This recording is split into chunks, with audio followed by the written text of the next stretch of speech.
ہم وہی کہیں گے جو ہمارا دین ہم کو بتاتا ہے. عمل کرو تو تمہارا بھلا ہے، نہیں کوئی عمل کرے تو نقصان ہمارا نہیں. بسم اللہ الرحمن الرحیم. نحمده ونصلي ونسلم على رسوله الكريم اما بعد فاعوذ باللہ من الشیطان الرجیم. بسم اللہ الرحمن الرحیم.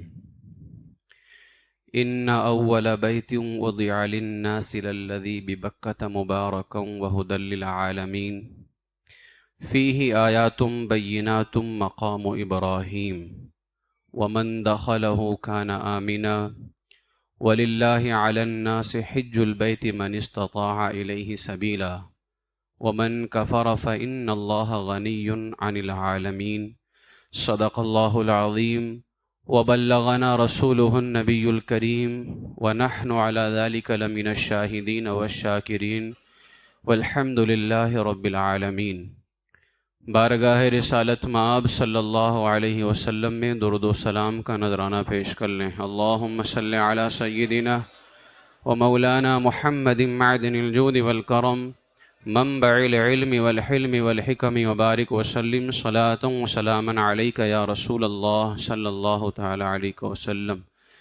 نبی اور آل نبی کی بارگاہ میں حصول برکت کے لیے ایک مرتبہ اور پڑھ لیں. صلی اللہ علی النبی الامی وآلہ صلی اللہ علیہ وسلم صلاۃ و سلاما علیک یا سیدی یا حبیبی یا رسول اللہ صلی اللہ تعالی علیہ وسلم. السلام علیکم ورحمۃ اللہ وبرکاتہ. قرآن مقدس کی جس آیت کریمہ کی تلاوت کی ہے اس میں اللہ رب العزت کے اس عظیم گھر جس کو خانہ کعبہ کہا جاتا ہے اس کا ذکر موجود ہے اور حج بیت اللہ کا ذکر ہے. میرے آقا سید عالم صلی اللہ تعالی علیہ وسلم کی حیات ظاہری میں جو یہود و نصارہ تھے ان لوگوں نے چند اعتراضات کیے، اس لیے کہ ان کا قبلہ تھا بیت المقدس مسجد اقصی، اور مدینہ شریف ہجرت کرنے کے بعد ہم مسلمانوں کا قبلہ جو ہے خانہ کعبہ کو بنایا گیا. تو یہود و نصارہ نے اعتراض کیا اور یہ کہا کہ تمہارا قبلہ ہمارے قبلہ سے افضل نہیں ہے. یہ انہوں نے دعویٰ کیا اور اس دعوے پر انہوں نے چند دلیلیں دی کہ خانہ کعبہ جو مسلمانوں کا قبلہ ہے یہ افضل نہیں ہے، بلکہ ہم یہودیوں نصرانیوں کا قبلہ مسجد اقصی اس سے افضل ہے. ایک دلیل انہوں نے یہ دی کہ پہلے بیت المقدس بنا ہے، خانہ کعبہ بعد میں بنا ہے، تو جو پہلے بنا ہے وہ دوسرے والے سے افضل ہے. ایک دلیل انہوں نے یہ دی اپنے دعوے پر. دوسری دلیل یہ دی کہ بیت المقدس ملک شام میں ہے اور ملک شام برکت والی زمین ہے.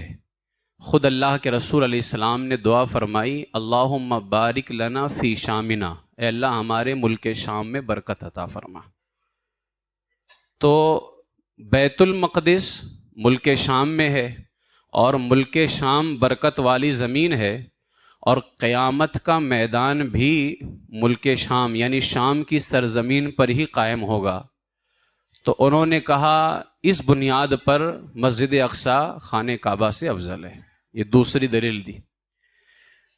تیسری دلیل انہوں نے یہ دی کیونکہ بیت المقدس بہت سارے نبیوں کا قبلہ ہے، مسجد اقصی کی طرف کثیر انبیاء کرام نے منہ کر کے نماز ادا کی ہے، لہٰذا جس مسجد کی طرف زیادہ نبیوں نے منہ کیا ہے وہ مسجد خانہ کعبہ سے افضل ہے.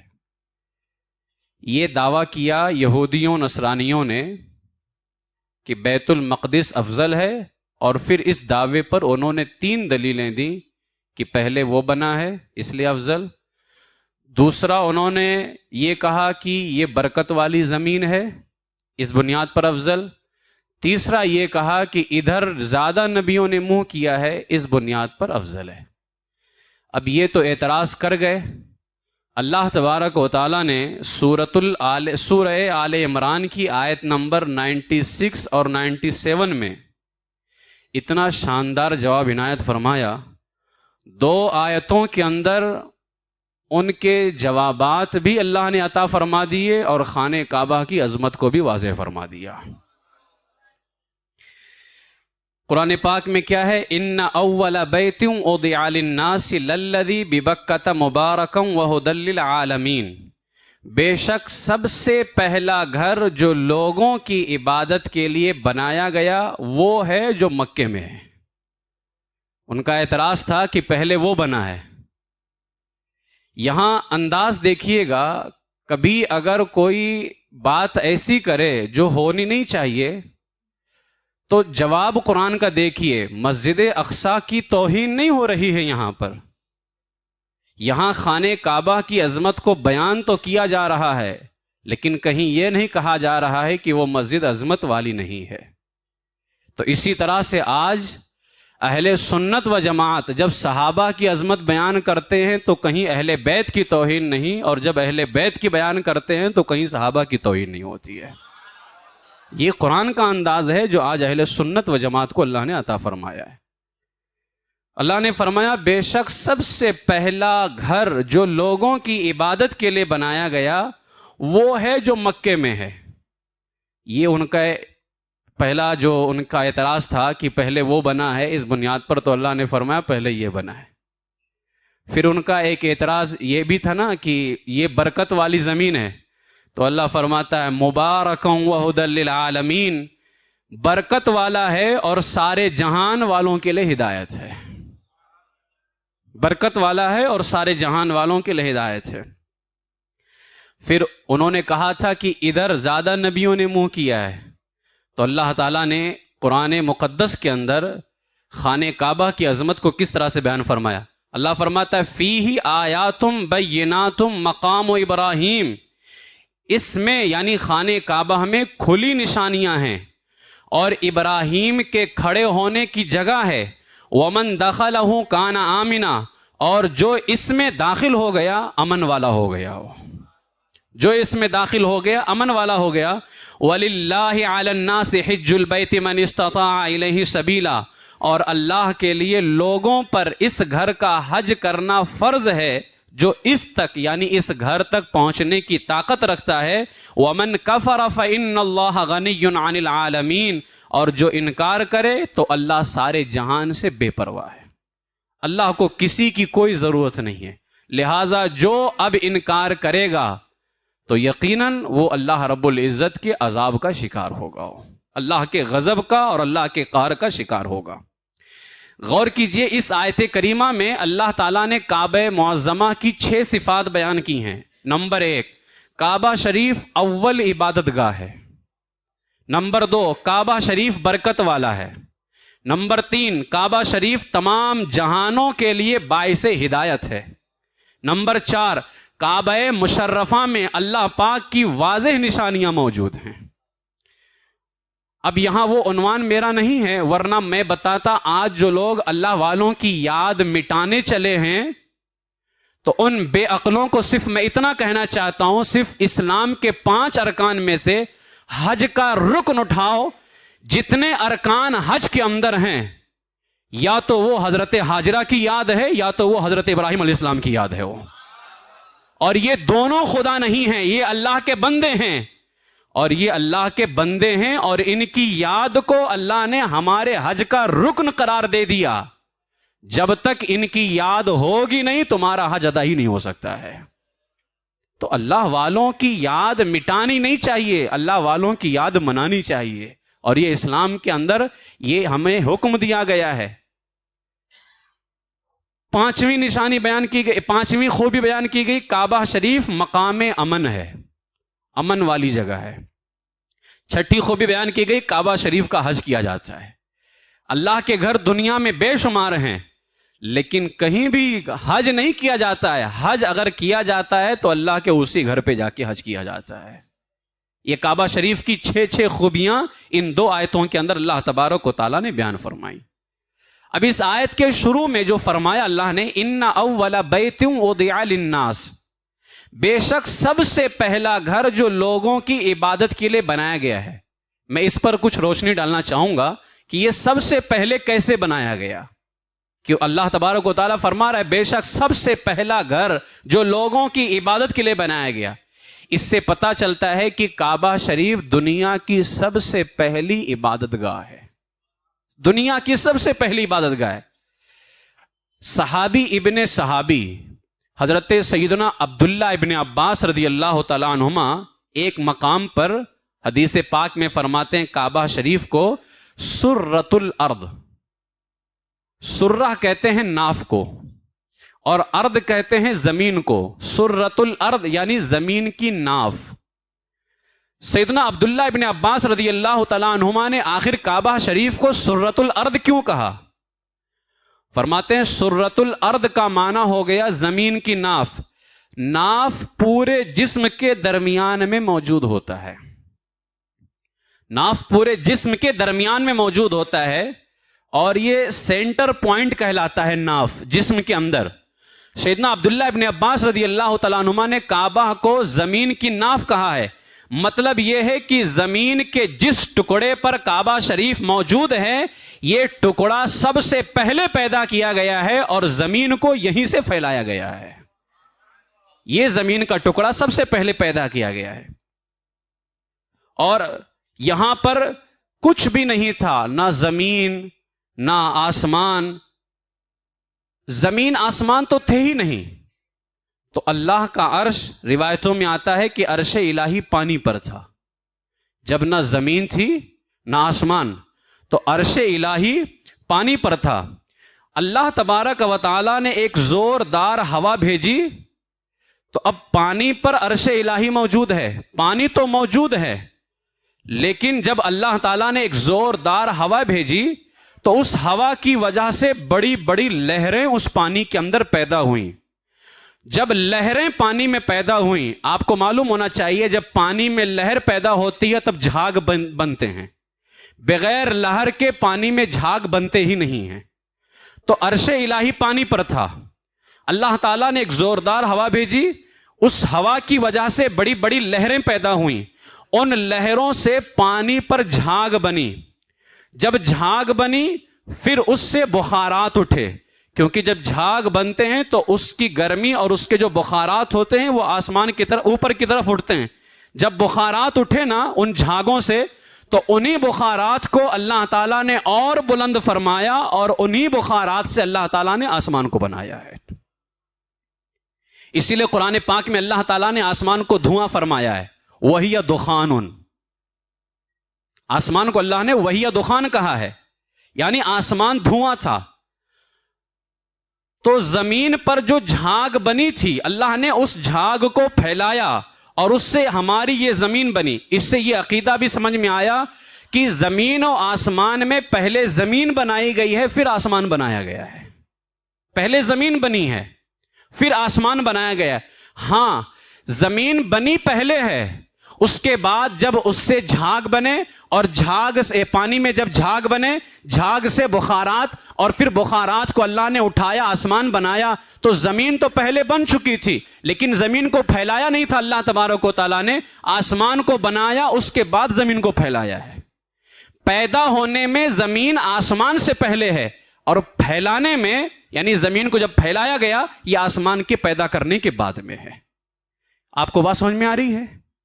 یہ آپ کو اندازہ لگائیں اور آپ ذرا سوچیں کہ ہم جس کعبہ کی طرف منہ کرتے ہیں اس کعبہ معظمہ کی پیدائش کتنی عظمت و شان کے ساتھ ہو رہی ہے، اور یہ بالکل سینٹر پوائنٹ ہے۔ یہ سرۃ الارض جو فرمایا زمین کی ناف۔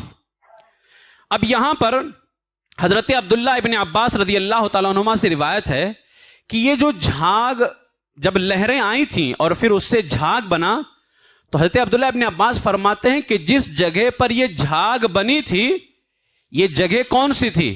فرماتے ہیں یہ وہی جگہ ہے جہاں آج کعبہ مشرفہ موجود ہے، جہاں کعبہ مشرفہ موجود ہے وہیں پر یہ جھاگ بنی۔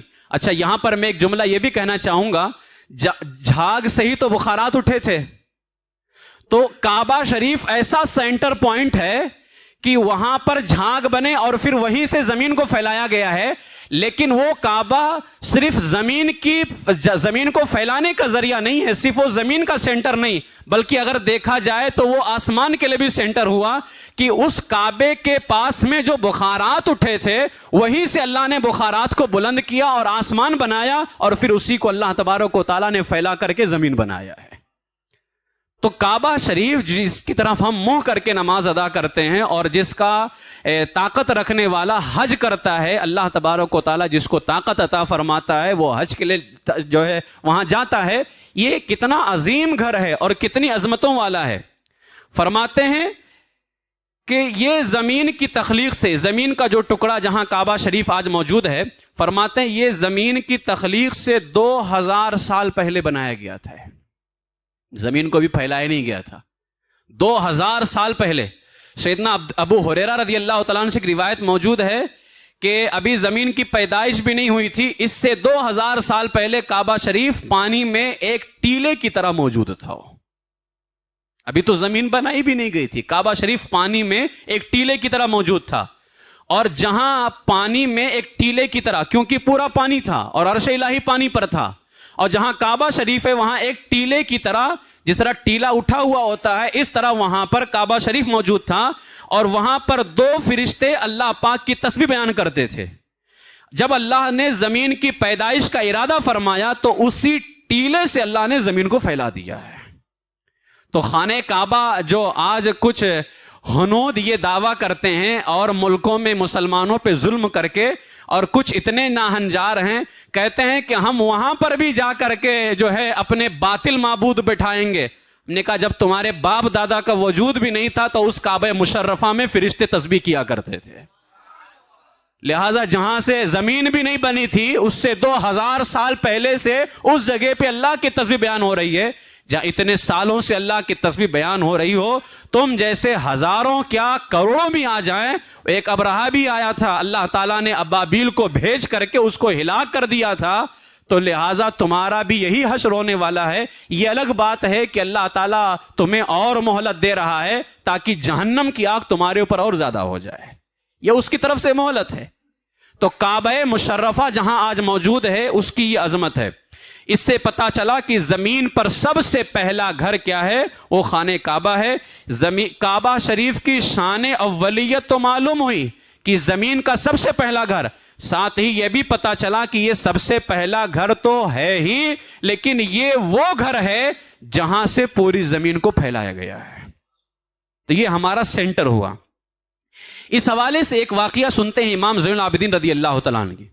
کعبہ شریف کی عمارت کب بنی؟ کعبہ شریف تو موجود ہے، لیکن جو عمارت ہے جس کو ہم ڈھانچہ کہتے ہیں، اسٹرکچر جو ہے، یہ کب بنی؟ اس حوالے سے امام زین العابدین رضی اللہ تعالیٰ نے ایک بار طواف فرما رہے تھے، ایک شخص نے آپ سے سوال کیا تو امام زین العابدین نے اس کی طرف توجہ نہیں فرمائی۔ آپ نے پورا طواف کیا، 7 چکر پورے کیے، حتیم میں تشریف لائے، میزاب رحمت کے نیچے کھڑے ہو کر کے 2 رکعت نماز ادا کی۔ جب نماز سے فارغ ہو گئے، 2 رکعت واجب طواف جو ہے، اس سے جب آپ فارغ ہو گئے، سیدھے بیٹھ گئے، آپ نے فرمایا وہ بندہ کدھر ہے جو سوال کر رہا تھا؟ اور اس کا سوال کیا تھا؟ اس کا سوال یہ تھا کہ کعبہ شریف کب بنا؟ سب سے پہلے جو ہے اس کا سوال یہ تھا کہ کعبہ شریف کب بنا؟ حضرت امام زین العابدین رضی اللہ تعالیٰ نے اس کو بلایا، تو آپ نے دوبارہ پوچھا بتاؤ تمہارا سوال کیا ہے؟ تو اس نے ایک سوال تو یہ کیا بنا کب، دوسرا سوال یہ کیا، کہتا ہے حضور کعبہ کا طواف کب سے شروع ہوا ہے؟ کعبہ کا طواف کب سے شروع ہوا، کیوں شروع ہوا اور کیسے کیا جاتا تھا؟ کب سے شروع ہوا طواف، کیوں ہوا اور کیسے کیا جاتا تھا؟ بڑے زبردست سوال تھے، اس کا جواب بھی حسین کا بیٹا ہی دینے کی طاقت رکھتا تھا، امام زین العابدین رضی اللہ تعالیٰ۔ امام زین العابدین رضی اللہ تعالیٰ نے اسے فرمایا کہاں کے رہنے والے ہو؟ اس نے کہا ملک شام سے ہوں۔ پوچھا شام میں کس جگہ سے؟ کہا بیت المقدس کے قریب سے ہوں میں۔ تو امام زین العابدین نے پھر پوچھا تم نے توریت اور انجیل پڑھی ہے؟ کیونکہ زیادہ تر یہودی عیسائی وہیں رہتے تھے. کہا تم نے توریت انجیل پڑھی ہے؟ اس نے کہا جی حضور پڑھی ہے. تو امام زین العابدین نے اس کے سوال کا جواب دیتے ہوئے فرمایا اے شامی یعنی شام کے رہنے والے، میرا اب جواب یاد کر لو، تم مجھ سے روایت نہیں کرو گے مگر صرف حق بات، یعنی مجھ سے جو تم نے پوچھا ہے وہ حق بات ہی سنو گے. فرماتے ہیں کعبہ شریف کا طواف یوں شروع ہوا، یعنی کیسے شروع ہوا؟ فرماتے ہیں اس طرح سے شروع ہوا کعبہ شریف کا طواف. سب سے پہلے کعبہ شریف کا طواف کب ہوا؟ امام زین العابدین فرماتے ہیں جب اللہ نے فرشتوں کو پیدا کیا اور پھر اللہ تعالیٰ نے زمین میں اپنا خلیفہ بنانا چاہا. وَإِذْ قَالَ رَبُّكَ لِلْمَلَائِكَةِ إِنِّي جَاعِلٌ فِي الْأَرْضِ خَلِيفَةً. اللہ نے فرمایا نا کہ میں زمین میں اپنا خلیفہ بنانا چاہتا ہوں. حضرت آدم علیہ السلام کی پیدائش سے پہلے تو فرشتوں نے کیا فرمایا تھا؟ نَحْنُ نُسَبِّحُ بِحَمْدِكَ وَنُقَدِّسُ لَكَ. مولا ہم تو تیری تسبیح بیان کرتے ہیں، اب کسی کو بنانے کی کیا ضرورت ہے؟ قال اللہ نے فرمایا انی اعلم ما لا تعلمون، جو میں جانتا ہوں وہ تم نہیں جانتے. تو اللہ نے فرشتوں سے فرمایا جو میں جانتا ہوں وہ تم نہیں جانتے. تو جب فرشتوں نے اللہ کا یہ جواب سنا تو فرشتوں نے سمجھا کہ شاید اللہ ہم سے ناراض ہے، اللہ ہم سے ناراض ہے. تو فرشتوں نے کیا کیا؟ عرش الہی تو پہلے سے موجود ہے اور عرش الہی پانی پر تھا. تو فرشتوں نے یہ کیا کہ فرشتوں نے عرش الہی کی پناہ لی، عرش الہی کے سائے میں آئے، اپنے چہرے کو اوپر اٹھایا، عاجزی کی روئے اور 7 سال تک عرش الہی کا طواف کرتے رہے. فرشتے 7 سال تک عرش الہی کا طواف کرتے رہے. 7 سال جب ہو گئے اللہ تعالیٰ نے ان پر نظر رحمت فرمائی اور عرش کے نیچے 4 ستونوں والا 4 کھمبوں والا زبرجد کا ایک گھر بنایا. زبرجد یہ یاقوت اور موتیوں کی قسموں میں سے آتا ہے. تو 4 ستونوں والا زبرجد کا ایک گھر بنایا. فرشتوں سے فرمایا کہ اب اس گھر کا طواف کرو. تو چنانچہ فرشتے جو ہے اس گھر کا طواف کرنے لگے. اسی کو بیت المعمور کہا جاتا ہے، جو آسمانوں میں فرشتوں کا قبلہ ہے تو اسی کو بیت المعمور کہا جاتا ہے. 7 سال تک جو ہے فرشتے عرش الہی کا طواف کرتے رہے. پھر اللہ تعالیٰ نے بیت المعمور کو بنایا. اس کے بعد فرشتوں کو حکم دیا گیا کہ زمین پہ جاؤ. تو اوپر بیت المعمور فرشتوں کا قبلہ بن گیا. اللہ نے فرشتوں کو بھیجا کہ زمین پر جاؤ. زمین پر جب آئے تو اللہ نے فرمایا بالکل بیت المعمور کی سیدھ میں، یعنی جہاں اوپر بیت المعمور ہے بالکل اسی کے نیچے زمین پر اسی کے سائز کا ایک گھر اور بناؤ. زمین پر کوئی گھر نہیں تھا. اللہ نے فرمایا بالکل بیت المعمور کے سیدھ میں زمین پر اسی کے سائز کا ایک گھر بناؤ. جب یہ گھر تعمیر ہو گیا زمین والا تو اللہ تعالیٰ نے زمین کی مخلوق کو حکم دیا کہ جیسے آسمان والے فرشتے بیت المعمور کا طواف کرتے ہیں تم اس گھر کا طواف کرو گے. تو یہ ہے امام زین العابدین نے فرمایا کہ اس کا طواف جب سے شروع ہوا. امام زین العابدین رضی اللہ تعالیٰ عنہ کے اس جواب سے ہمیں اندازہ ہوتا ہے کہ اس کا طواف کیوں کیا جاتا ہے اور کیسے کیا جاتا ہے، کیونکہ اسی جواب کے اندر تینوں چیزوں کا ہمیں علم ہو جاتا ہے. وہ سیدنا امام زین العابدین رضی اللہ تعالیٰ عنہ کا یہ جواب اتنا عظیم جواب ہے. اور آج میں ان لوگوں سے پوچھنا چاہتا ہوں جو انہوں نے کعبہ شریف کا دیدار کیا ہے، اپنے نصیبے پہ قربان جاؤ.